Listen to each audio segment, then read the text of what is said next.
Bienvenidos a Escuela de Pacientes y hoy vamos a hablar específicamente qué es la enfermedad inflamatoria intestinal. Cuando hablamos de enfermedad inflamatoria intestinal sabemos que esto incluye la colitis ulcerosa y la enfermedad de Crohn. Hablemos un poco de la colitis ulcerosa. Es un proceso inflamatorio crónico que se localiza inicialmente en la mucosa, que es como la primera capa del tubo digestivo, que tiene compromiso del colon y sí o sí tiene que estar comprometido el recto. Son muy pocas excepciones donde ese recto no está comprometido. ¿Y cómo es la lesión? Es una lesión ascendente de recto hacia la región proximal, continua y simétrica. Por el otro lado tenemos la enfermedad de Crohn. El Crohn también es un proceso inflamatorio, pero es transmural, abarca todas las capitas, ¿sí? del intestino. Es granulomatoso, cicatrizante, puede comprometer de la boca hasta el ano cualquier parte del tubo digestivo. ¿Cuál es la localización más frecuente? La iliocolónica. Y la característica de la enfermedad de Crohn es que la lesión es parchada y asimétrica. Entonces, por un lado tengo la enfermedad de Crohn, la colitis ulcerosa, pero hay un 15% que no se pueden definir. Si no se definen por la toma de biopsia, ¿qué es tomar una biopsia? Cuando el endoscopista entra con una pinza, toma una muestra diminuta y si no se puede definir por esa biopsia, se denominan inclasificadas. Y si no se pueden definir por una pieza quirúrgica, que es cuando se reseca un pedazo de intestino o de colon, se denominan indeterminadas. Hablemos un poco de la etiología de la enfermedad. Ustedes saben que no se conoce exactamente la causa, sí se sabe que es multifactorial y tenemos que tener una persona con susceptibilidad genética que ante la entrada de una noxa, que es la noxa, puede ser un virus, una bacteria, se produce una disregulación del sistema inmunológico con una respuesta inmunológica exacerbada y esto determina una inflamación crónica. Ahora bien, ¿cuáles son esos factores ambientales que tienen que de alguna manera intervenir para que algún individuo con susceptibilidad genética determine o desarrolle la enfermedad inflamatoria? Bueno, acá vemos una lista de factores ambientales, hay todo un capítulo sobre esto en nuestros podcasts, así que los invito a verlo, pero vamos a charlar de algunos. Por ejemplo, la dieta, no existe una dieta específica para la enfermedad inflamatoria, pero sabemos que los ultraprocesados, que las grasas poliinsaturadas, que los azúcares refinados tienen impacto sobre la microbiota y esta también tiene impacto sobre la barrera epitelial, lo que nosotros llamamos el aumento de la permeabilidad intestinal. El no descansar, el aumento del estrés, también son factores que de alguna manera determinan el desarrollo de la enfermedad. El tener poca actividad física en los pacientes, o sea, hábitos no saludables. Hay cosas un poco, digamos, llamativas, por ejemplo, la apendicectomía se dice que puede ser gatillo de la enfermedad de Crohn en algunos pacientes y tendrían un rol protector en la colitis ulcerosa. ¿Y por qué se comporta así en una y otra? No está tan aclarado. El tabaco tiene un rol digamos, deleterio o que desencadena la enfermedad en los pacientes con Crohn y es parte del tratamiento dejar de fumar y en cambio tendría un rol protector en la colitis ulcerosa. Se dice que aquellos pacientes que dejan de fumar entre el año y medio y los 2 años pueden desarrollar la enfermedad inflamatoria. Ahora, ¿por qué también se comportan de esta manera? Tampoco está aclarado. Bueno, y algo interesante también es el hecho de los AINES. Los AINES son los antiinflamatorios no esteroides, por ejemplo, hay muchos que se utilizan para mejorar el dolor de distintas causas. Bueno, los AINES en la enfermedad inflamatoria tratamos nosotros los gastroenterólogos de que los pacientes no lo reciban, ¿sí? Hay mucha evidencia de que tiene un efecto deleterio en general sobre todo el tubo digestivo, pero tendrían un rol en la activación de la enfermedad en aquellos pacientes con enfermedad inflamatoria intestinal. Entonces, la recomendación es que si el paciente está activo no reciba AINES y en el caso de requerirlos por algún problema importante o para el manejo de dolor, debería ser inhibidores de la COX-2, que son unos AINES específicos, ¿sí? Y por poco tiempo. Ahora, cuando nosotros hablamos de cómo se hace el diagnóstico de la enfermedad inflamatoria, tenemos que pensar como si fuese un gran rompecabezas, que va a tener distintas piezas y tenemos que ir uniendo cada una de estas piezas para pensar o llegar a la conclusión de que tenemos un paciente con enfermedad inflamatoria intestinal. Es decir, que no hay un único estudio que determine que este paciente tenga una enfermedad inflamatoria. ¿Y cuáles son estas piezas de nuestro rompecabezas? Por un lado, la clínica, la endoscopía, la histología, los marcadores biológicos, las imágenes y cuando nada nos ayuda, la evolución del paciente. Vamos a hablar un poquito de cada uno. ¿Cómo es la clínica y qué diferencia hay entre un paciente que tiene colitis ulcerosa y que tiene enfermedad de Crohn? La colitis ulcerosa, los pacientes vienen con síntomas más floridos. Es el paciente que, como tiene afectación del colon, viene con la diarrea, con el aumento del número de posiciones, con sangre. Como ese recto está afectado, el paciente va a tener lo que llamamos síndrome rectal, esa urgencia defecatoria, esas ganas de entrar y salir del baño, se llama pujos y tenesmos, ¿sí? Esa necesidad o la sensación de evacuación incompleta. Puede tener fiebre, puede tener dolor abdominal grave y eso va a tener que ver con la actividad que tenga. Por otro lado, los síntomas del Crohn son un poco más solapados en realidad, te va a depender de la localización del Crohn. En general, por ejemplo, si un paciente tiene un Crohn ileocolónico, a lo mejor viene con dolor abdominal, ¿sí? Es el chico joven que viene con dolores, fosa ilíaca derecha, fiebre intermitente, pérdida de peso. Por ahí va la guardia pensando que es un cuadro de apendicitis y no la tiene. Puede tener diarrea. Si el Crohn es colónico, el síntoma se parece mucho al de la colitis ulcerosa y vienen los pacientes con deposiciones con sangre y puede haber masa abdominal, fiebre y pérdida de peso. Ahora, tenemos varias clasificaciones, tanto en Crohn como en colitis ulcerosa. Nosotros a las colitis ulcerosas la clasificamos de acuerdo a la localización.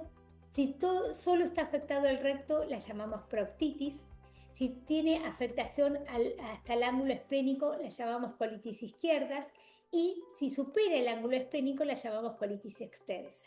Es importante saber la extensión, es importante que el paciente conozca la extensión porque le cambia el pronóstico y el tratamiento no es igual. Entonces, este es un dato que debemos conocer. Además de eso, también debemos conocer la actividad de la enfermedad. Si un paciente que tiene más de 6 deposiciones, con fiebre, taquicardia, anemia, algunos reactantes de fase aguda, como puede ser la eritro y la PCR, que la pedimos en laboratorio, altas, este es un paciente severo y lo más probable que necesite corticoides endovenosos y internación. Un paciente que tiene entre 2 y 3 deposiciones y ninguno de los otros síntomas que mencioné es un paciente leve. Y el que tiene entre 3, 4 deposiciones con sangre, con alguno de estos síntomas, por ejemplo, febrícula o está taquicárdico, bueno, es un paciente que está moderado. Entonces, por ahí con corticoides vía oral y un seguimiento estricto, anda bien. Y así como tenemos clasificaciones para la colitis ulcerosa, también la tenemos para la enfermedad de Crohn.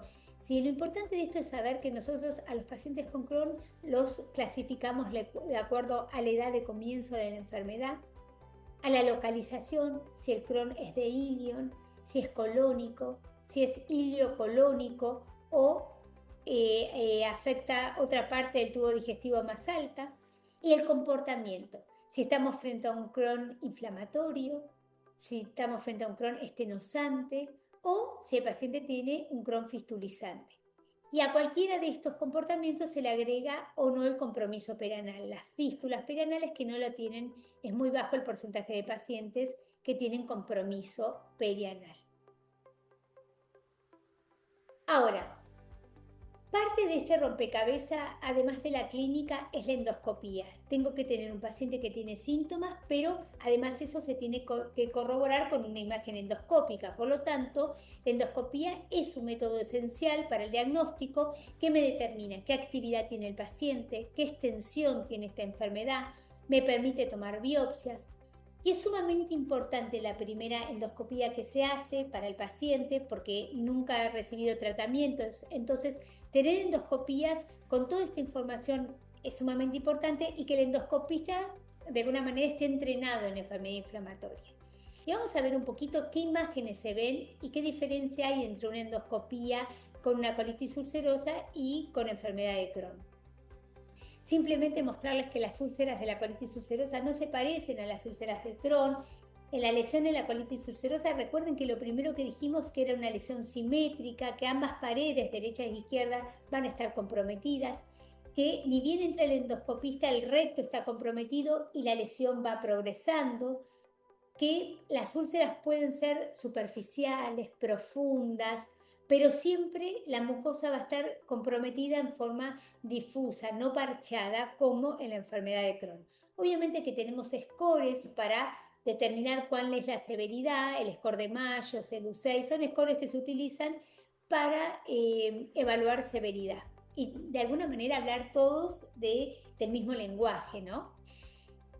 ¿Qué pasa con la enfermedad de Crohn? Miren qué diferente que son las úlceras del Crohn. Las úlceras, la lesión en Crohn es parchada, el paciente puede tener mucosa enferma y mucosa sana. Las úlceras son lineales, serpiginosas, pueden ser aftoides, pero no se parecen a las úlceras de la colitis ulcerosa. Entonces, en un endoscopista entrenado se puede marcar la diferencia entre una patología y otra. Y también tenemos scores como el CCD, que es un score que utilizamos para evaluar la severidad del paciente endoscópicamente.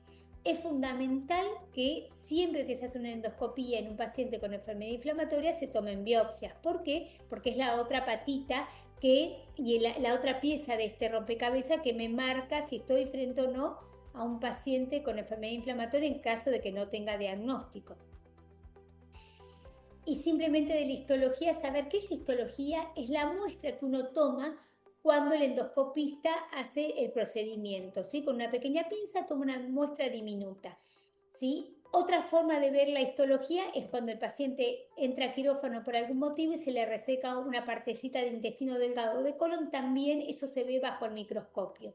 Y se determina si es o no una enfermedad inflamatoria, porque tiene características muy especiales, y también qué tipo de enfermedad inflamatoria tiene, ¿no? Hablemos de marcadores biológicos, que es la otra patita que necesitamos de esta pieza, de este gran rompecabezas. Por un lado tenemos el laboratorio de rutina, donde voy a buscar si el paciente tiene anemia, si tiene eritro y PCR altas, que son la eritro y PCR, son reactantes de fase aguda, me determinan que un paciente tenga actividad cuando eso esté alto, ¿sí? No es determinante de la enfermedad inflamatoria, hay muchas cosas que pueden dar eritro y PCR elevada, pero si tengo un paciente con diarrea con sangre y que ya tiene diagnóstico de enfermedad inflamatoria, me habla de que está activo. ¿Qué otra cosa voy a pedir en el laboratorio? Por ejemplo, la albúmina. ¿Por qué? Porque albúminas bajas me hablan de compromiso, por ejemplo, de intestino delgado. Voy a buscar estudios en materia fecal. Si el paciente no tiene diagnóstico de enfermedad inflamatoria, tengo que descartar otras causas de diarrea, como pueden ser las diarreas infecciosas, buscando bacterias, parásitos, entonces voy a pedir coprocultivo, parasitológico, cosas más específicas como por ejemplo toxina para Clostridium difficile, que es una bacteria muy específica que hay que buscarla, sobre todo si el paciente ya tiene diagnóstico de enfermedad inflamatoria, porque a veces cuando el paciente está activo aparece positiva esta bacteria. Y algo que utilizamos en los últimos años es la calprotectina fecal. La calprotectina es una muestra de materia fecal que mide componente inflamatoria. Es muy sencillo de realizar. Uno busca son entre 3 y 5 gramos de materia fecal que se coloca en un frasquito de coprocultivo y se manda a analizar. Y lo que se ve es cuánto componente inflamatorio hay en ese tubo digestivo. Ahora, la calprotectina puede estar aumentada por varios motivos, o sea que no solo en los pacientes con enfermedad inflamatoria, las diverticulitis pueden dar calprotectina elevada, las enteropatías por consumo de AINES, las diarreas agudas, hay muchas causas. Pero si mi paciente ya tiene enfermedad inflamatoria, es un buen método para determinar si está activo o no, o si se va a activar, porque esta calprotectina se eleva mucho tiempo antes de que el paciente esté con sintomatología. PASCA y ASCA son serologías en sangre, eso me ayuda a armar este rompecabezas, ¿sí? Tener un ASCA positivo o negativo no confirma ni tampoco de alguna manera descarta 100% de la enfermedad, que significa que yo puedo tener un paciente que tenga un Crohn con todas las características de un Crohn y tener las serologías negativo, un ASCA negativo. Ahora, si yo tengo un paciente que viene con diarrea con sangre, el endoscopista le hizo el estudio, le ve lesión y el patólogo me dice que es una colitis crónica en específica y tengo un marcador o el PANCA o el ASCA positivo, quiere decir que estoy frente a una enfermedad inflamatoria intestinal. Y por último, forma parte de este rompecabezas las imágenes, y hay muchos métodos de imagen para saber que estamos frente a una enfermedad inflamatoria. Desde la placa de abdomen simple de pie, que la seguimos utilizando, sobre todo cuando el paciente va con sintomatología a una guardia, la enteroresonancia, la enterotomografía, la resonancia de pelvis en los pacientes con Crohn perianal, la cápsula endoscópica para evaluar intestino delgado, el Doppler, que es un método que no es invasivo para el paciente y que nos de mucha utilidad en los últimos años. Así que todo esto son las herramientas de imágenes para saber que tenemos un paciente con enfermedad inflamatoria intestinal.